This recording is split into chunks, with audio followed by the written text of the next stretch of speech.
Learn how I sew the hem of this curved corset with a clean finishing.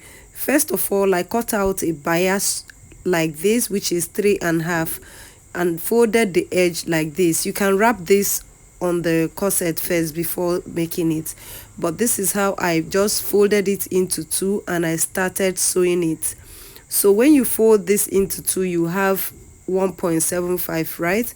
So make sure you sew 1/2 inch all around, and as you're sewing it, be careful so that you get all the curves on the hem of the corset. Make sure this is very, very important, because that's what determine what your corset will be. And you go ahead and trim off that 1/2 inch, then fold it and fold it again. You see how many times I folded it into two. Remember, my bias was 3.5 inches.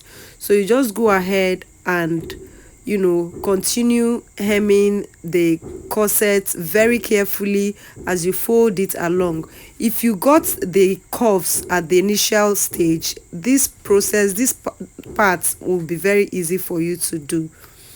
So after I was done sewing it, can you see how clean it is looking? And this is the final look.